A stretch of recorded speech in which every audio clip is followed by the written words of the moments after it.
life, do you hear me? Give my creation! Ah!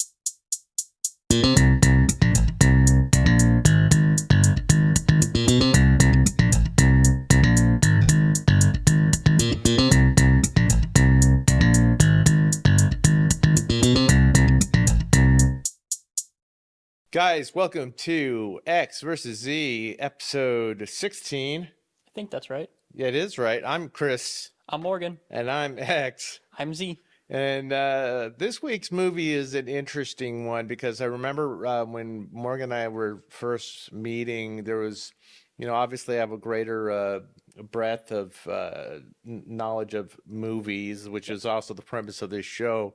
But there are some movies that I was just caught off guard that you knew, that I knew, but not just knew, that you loved. And one of them, which is one of my all-time favorite comedies, maybe one of my all-time favorite movies. And is my favorite movie. Of all time. Mm-hmm. And what is that? Young Frankenstein by Mel Brooks. Mel Brooks, starring... Gene Wilder. The great Gene Wilder, please. And Madeline, everybody's great in this one. And everybody is great in There's not movie. a single performance in this movie that did not either make me chuckle or be like, oh, you're a jerk. And it's also like one of like the all-time great casts. Like Yes. where has all-time great scenes. The premise of the movie is pretty simple. It's sort of like a sequel to the to the Frankenstein movies where Victor Frankenstein, he had made his monster and everything horrible happened because of that. But this follows his great-grandson, Frederick Frankenstein. That's Frankenstein. Frederick Fronkensteen. You're putting me on. Frederick Frederick. Frederick Frederick. Frankenstein. Frederick Frankenstein. It isn't. Frederick Fronkensteen. Frederick. This is Frederick Frankenstein. And so he's called because, we found your great-grandfather's will. So he goes to Transylvania and he finds the laboratory, or he's led to find the laboratory and his grandfather's notes. Look! In the big book titled How I Did It by Victor Frankenstein. But the big crux of it is that he's vehemently against the work of his great-grandfather. At the start. My grandfather's work was doo-doo! They play fast and loose with the timeline here because it feels like it takes place during the exact same time that You got to remember, it goes from Victor Frankenstein. He goes from modern day, like 1940s New York to Transylvania, which technologically, like early 1900s. Yeah, technologically is like late 1800s, early 1900s. It's still it's still not like it feels all over the place in terms of the actual timeline, but it's one of the most unique comedies I've ever watched, and it came right on the heels of another great Mel Brooks movie called Blazing Saddles, which is one of my all-time favorite movies. But what about this movie hits for you? Well, for me, it's the fact that it is not only a hilarious comedy, because there is not a single joke in here that I don't at least... I've watched this movie like 5 times, and I still laugh at most of the jokes, but even the ones that I've seen so many times that they're not as funny anymore, I still get a chuckle or a smile out of. But not only is it a hilarious movie, it is overall a good story. And that to me is one of the most important parts of it, is if you took away the comedy and made this a serious movie, people would be crying during it. People are already crying during it because it's so freaking funny. Well, crying with laughter, yeah. Yeah. It does have a sweetness. It has a sweetness and a heart to it. It has heart to it. There's not an ounce of cynicism to it, but it's just so damn funny. But how the hell would you get exposed to this movie at such a young age? Because I mean, I realized, and it making me feel old as hell. It was it was released the year before I was born, which means I'm old as dirt. Well, for this movie, I honestly cannot remember the exact moment when I was like, oh, what's that movie?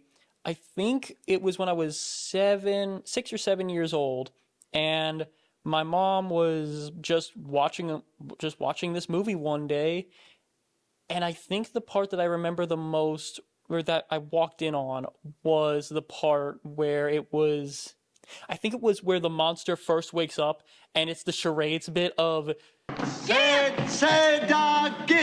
him a set of give. and it's the charades bit of Sedative.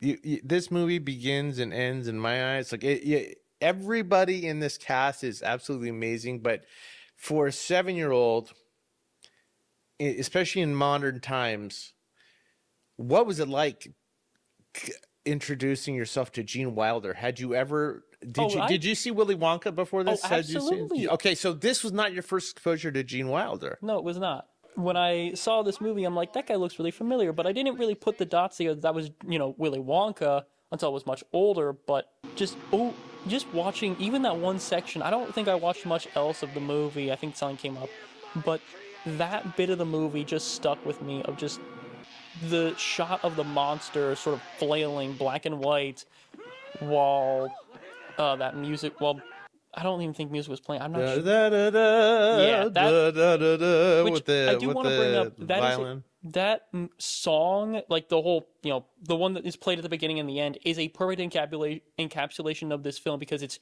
got creepiness, it's got eeriness, it's haunting, but it's also sweet and sad, a little. It's sad and it's sweet, but at the same time, there are those moments with the big horns and the dun dun dun that bring in the comedy of it. Well, Mel Brooks, listen.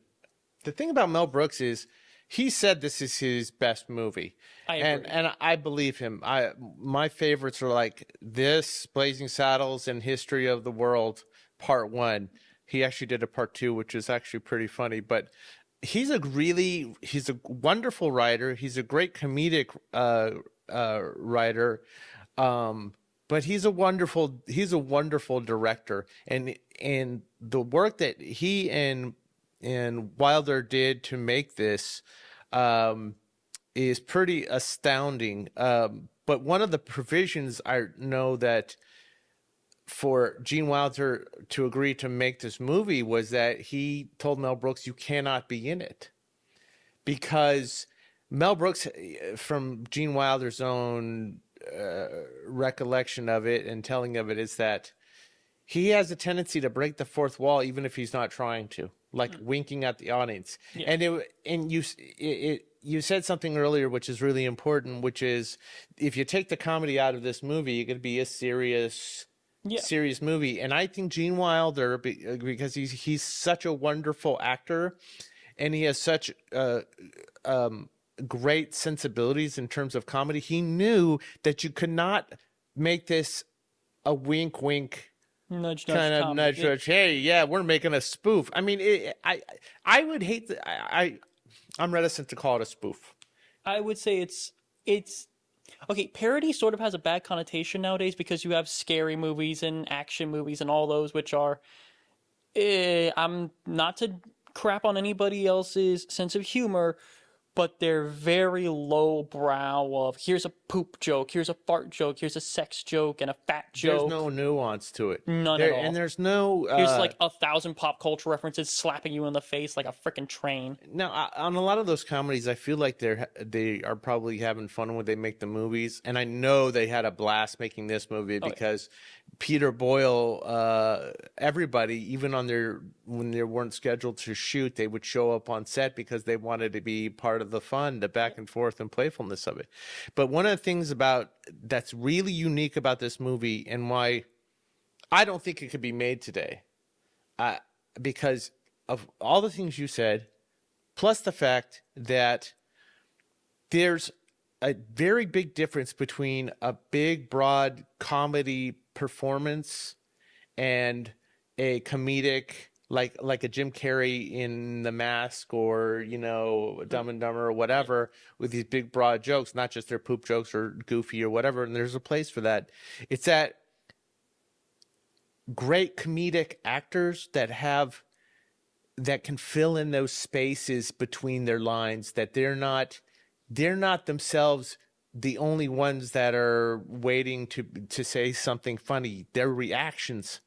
There's so much in this movie that I laughed and responded to that wasn't necessarily a joke per se. It was people's reaction. It was just like Gene Wilder looking off in the distance. Like, what's going on? Or his hair bouncing around the place, or like one of stabbing himself in the leg. The only thing that concerns me is the preservation of life. I think the It's just slowly, like, he stabs himself in the leg and slowly lifts his leg over to cover it, like nobody knows, just noticed that he did that. I think one of my favorite moments like that is near the very beginning, where it's walk this way, and you have Igor who is going down the steps with the on his cane, cane, and then then he hands it up to Frederick, and Frederick's just like, okay, and so he does the same thing, and halfway down he's like,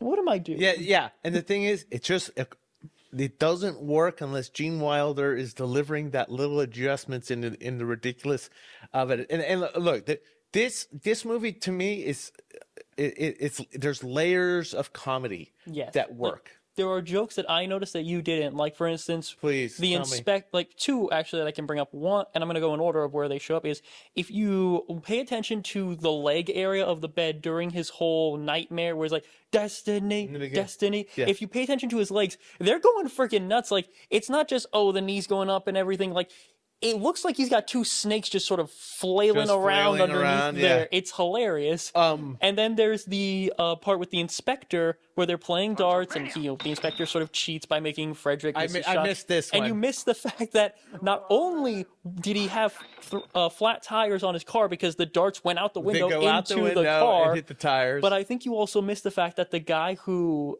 is the driver had a dart in his hat.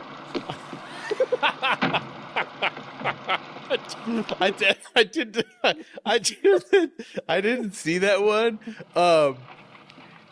What I love is there are certain moments that I probably respond to more than everybody else. Just like I missed that one. Okay, look, there's the big stuff. So let's do the big stuff that are great, because this movie, when I say layers, okay, one, writing is great. It has some of the most quotable lines, and we'll get to it in 1 second. Yes. It has the most quotable lines. It has the hidden jokes that we were just talking about, that blink if you miss it kind of thing if you're not paying attention.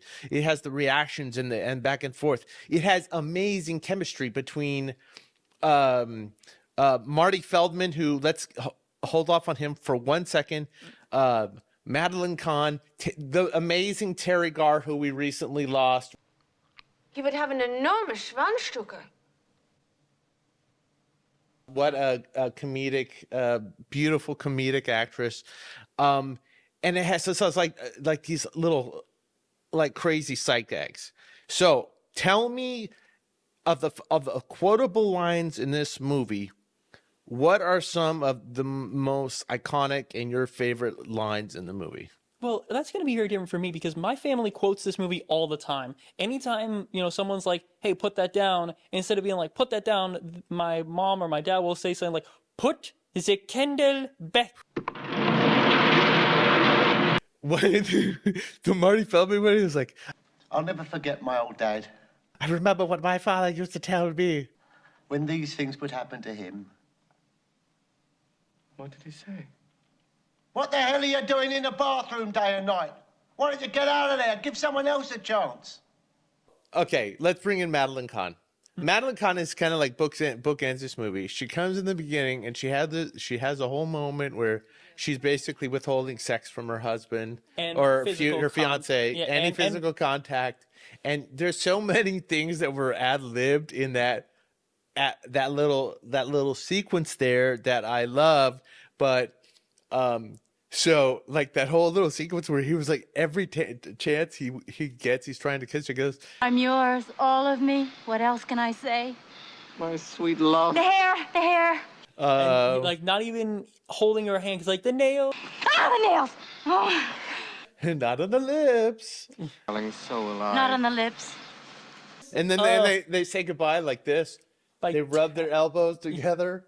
And then I don't know if you noticed this, when he was throwing her a kiss, he throws her the kiss, and she ducked it. She ducked it. She ducked the kiss. I saw that. Okay, and then at the end, not the end, but in the third act, when she comes back, right back to the teasing him.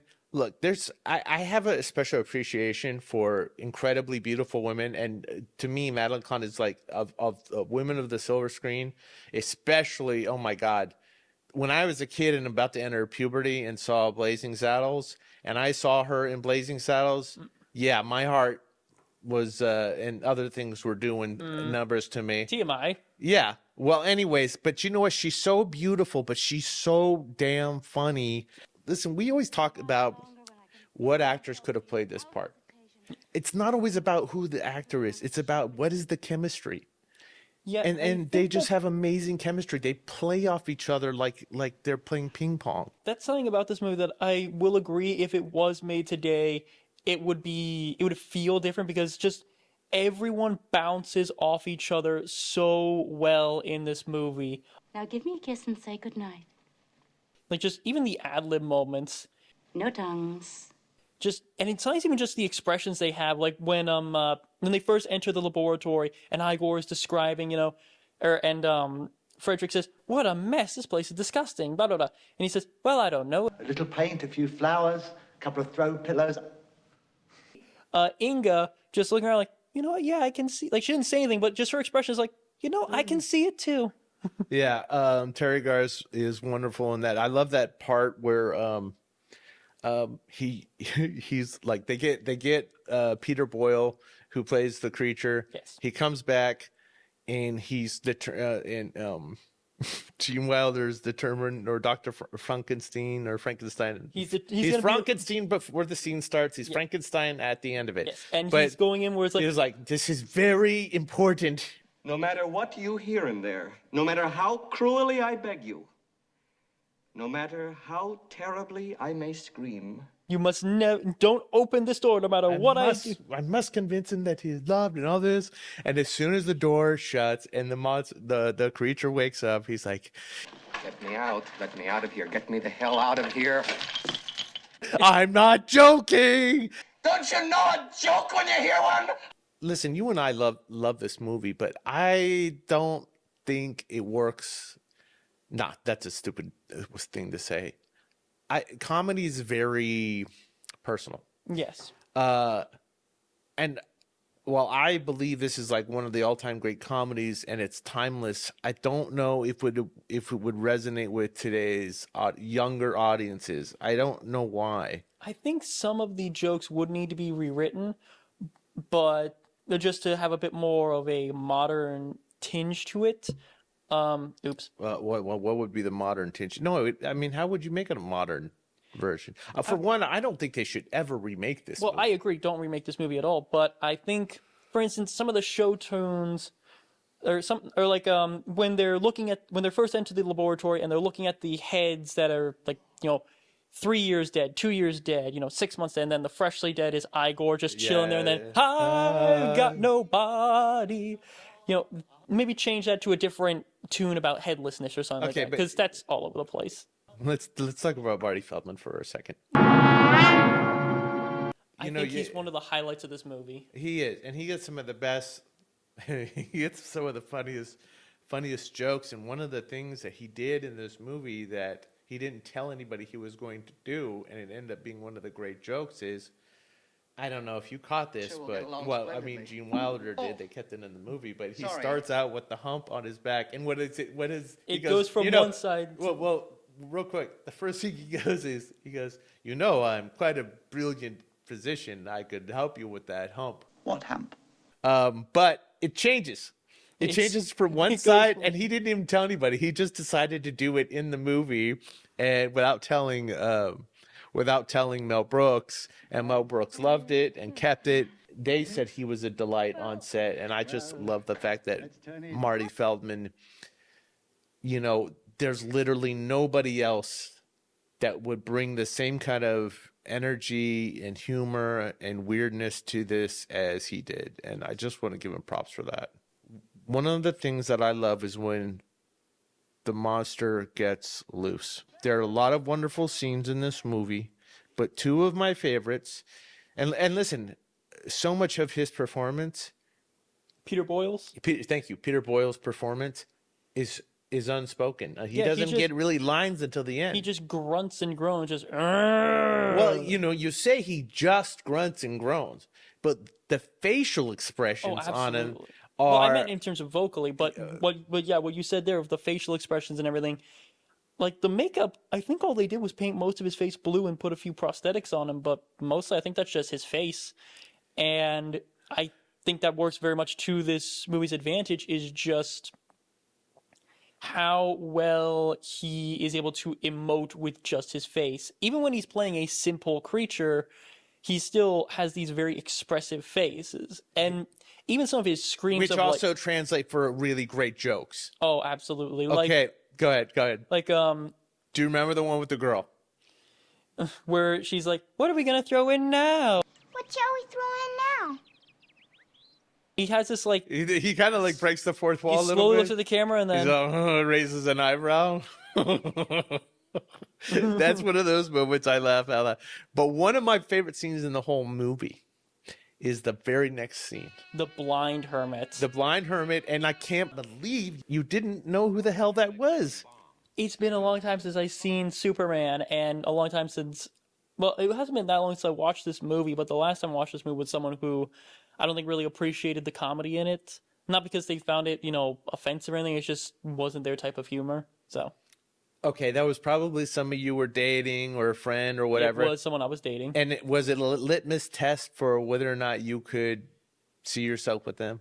It wasn't a litmus test, but it's more so just a matter of they really didn't seem to understand comedy. Like, for instance, In general, or just the comedy of this movie? I think just the comedy in this movie because, they were asking, why is that brain labeled, why does it have the label, do not use this? No. Abnormal. Why do they have that label, don't use this brain? Like, that's the gag. That's the gag. That's the joke. That's a very. It's like why Curly Curly of the Three Stooges is bald. That's the joke. That's the joke. So Gene Hackman is the blind hermit, and this is, I think there's the most comedy is packed in this one little scene, and he plays it totally serious. Absolutely. Now, just a quick little backstory.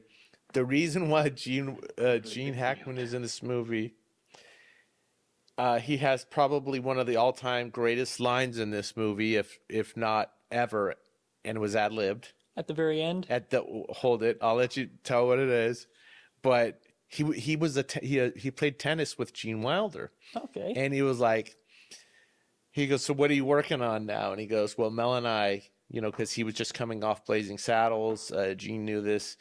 And he goes, well, Mel and I are going to be doing a Frankenstein movie. And he goes, there's got to be a part for me. And he was like, it's a comedy, man. He goes, I can do comedy. I can do comedy. He goes, wait. He goes, you have anything? And he goes, well, there is this blind hermit. And he goes, I'll do that. I'll come in for a few hours. I'll knock it out. He ended up being there 10 days. Okay.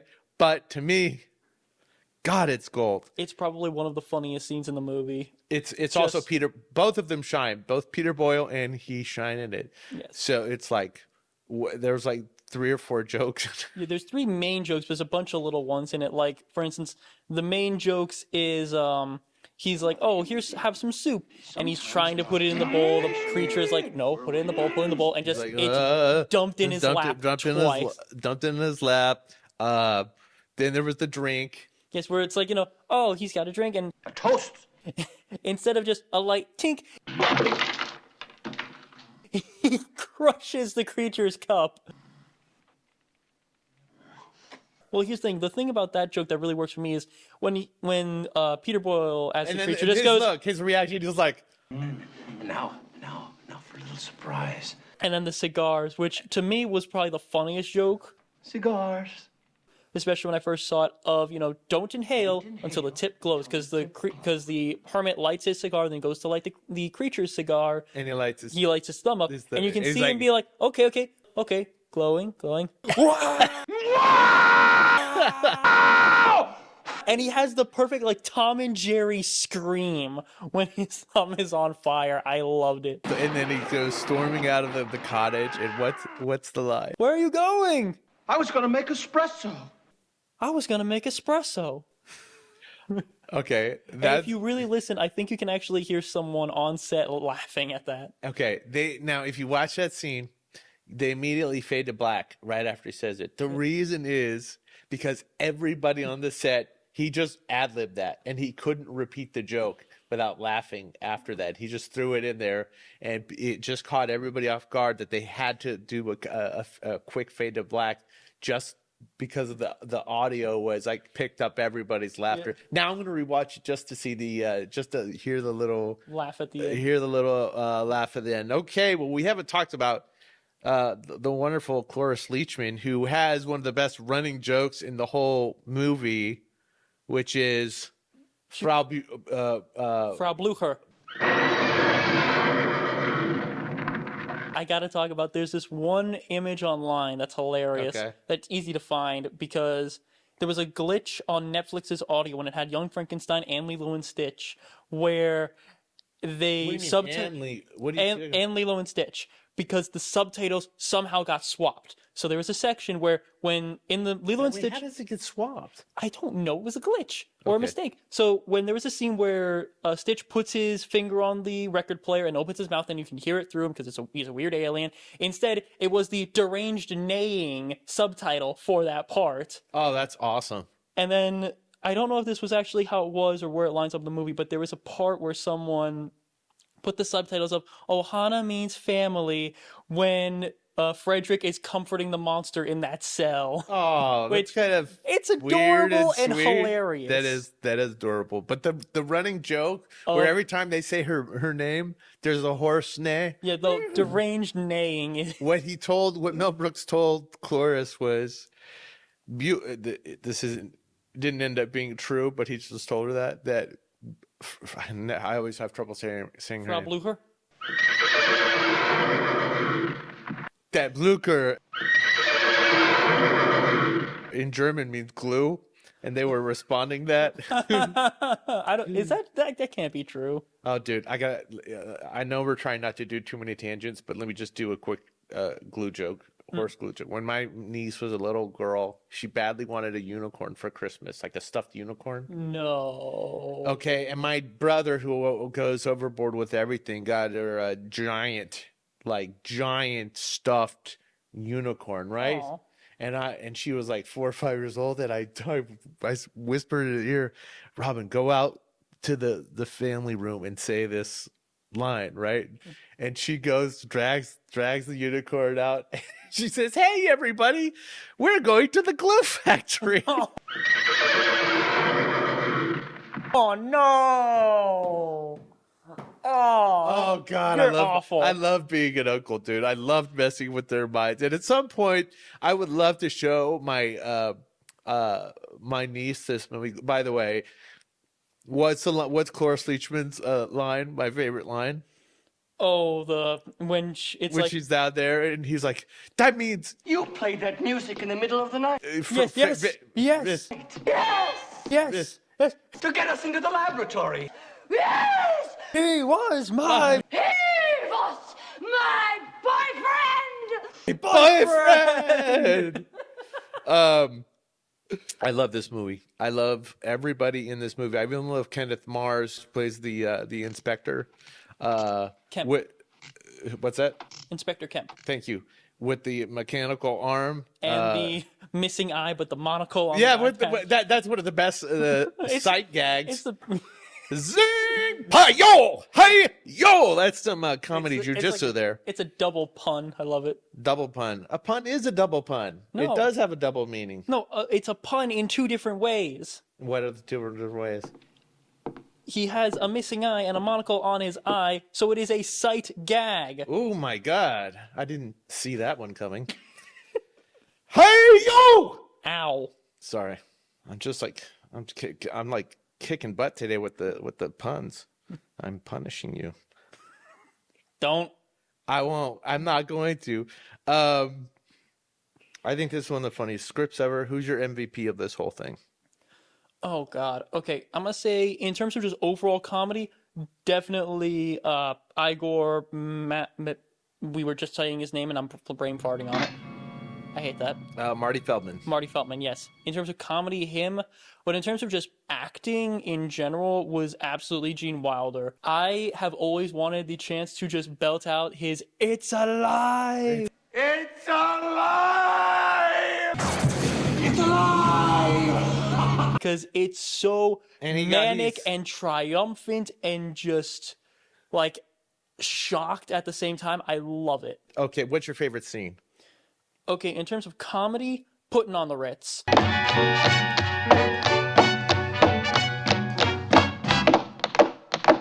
But in terms of like, not necessarily drama, but like heartfelt and like actual acting and emotion was definitely, I think the scene right before that where he's, you know, talking to the creature. This is a good boy. This is a mother's angel. Because there's still plenty of funny jokes in there, but it's just this passion and this heart and the emotion on Gene Wilder and Peter Boyle's, like their expressions. It's just so beautiful that I love it.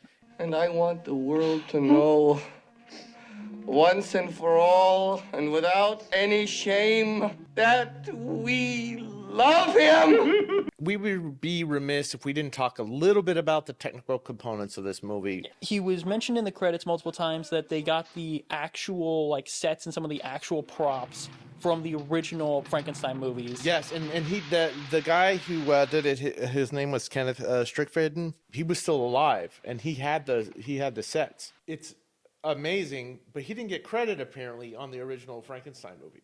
What? So Mel Brooks gave him credit this time around, which you know that's a karma thing. That's a nice thing. Yeah. And listen, the cinematography. This is really important to bring up. It mimics the original films. They wanted that. There was an intentional desire for them to do it. In this little documentary or interview that Mel Brooks did, he was recalling a moment when Gerald Hirschfeld, the cinematographer, yelled "cut," which you do not do on set unless you were the director. Period. Because there was a little bit of a wobble during a panning shot, like one of these shots, and he was like, and he says, "You can't do that." And he goes, "But we had a little thing," and he goes, "I want that." Yeah. And to me, those little choices, which I mean, there's an innumerable amount of choices Mel Brooks makes as a director, and actors make for their choices of their characters that make this movie solid gold. But the fact that they shot it in black and white. Yeah, specifically because they wanted to emulate that style. Well, not necessarily emulate, they wanted to recreate the style. That's the better way of putting it. And one of the things that they were supposed to be, this was supposed to be released by Columbia Pictures. But they wanted it in color, right? Well, they wanted it in color, and they wanted to, like, what do you call it? Desaturate it? Desaturate it in post, which you never quite get 100% desaturation. There's sometimes a little bluish hue or whatever. Yeah. And they were so vehemently, he and Mel and Gene were so vehemently against it. It was like a no deal type of thing. Not to mention the fact that they didn't want to give them quite as much money as they needed to make it. So they took it to 20th Century Fox, and we're left with one of the best comedies of all time. One of the best comedies of all time. So Morgan, thanks for your screw up, Columbia Picture. Thank you, Columbia, and thank you for 20th Century Fox for making this. I don't think this movie could be made today. I'd like to see somebody make a bold attempt to try to make something funny. I mean, I like Mel Gibson's other movies. I love Mel Brooks. Mel Gibson. I do like Mel Gibson's movies, but I like Mel Brooks' comedies because it's such a critical part of my childhood and developing my sense of humor. Same here. And it's funny that my dad is not a huge movie guy, and my mom probably isn't either. But all the weird, funny movies that I saw were introduced to me by my dad, and Gene Wilder is one of those special comedic actors. He's like Peter Sellers level to me. If you don't know who Peter Sellers is, he did one of the, and we're going to do this movie, Dr. Strangelove. I don't know. Have you ever seen it? No. But he's one of the great actors of any era, and I just love this movie, and I'm super, super happy you do it. Your final thoughts? My final thoughts. My favorite movie. I love this movie.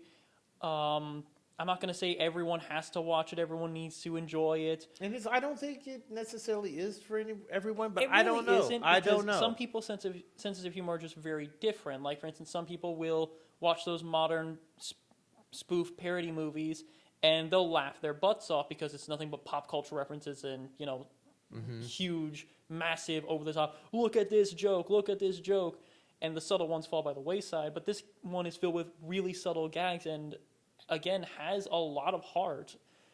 And although I didn't get to say this a lot, it is a huge... I know it's more a sequel than an actual telling of the story of Frankenstein, but it's very different from the story, from the actual book by Mary Shelley. But I think that works to its advantage because it's basically at the opposite ending of the book, which super depressing ending of the book, super happy ending in this one. It's like the Wayne's World mega happy ending. It's also one of those movies I can watch whenever to lift up my spirits. Guys, thank you so much for joining us. We're happy you came back. Like, subscribe. What's your favorite line from the movie? Yeah. And share it. Share this movie and share our video. We'd love to have more subscribers. We'd love to have more conversations. And until we see you next time. Blucher!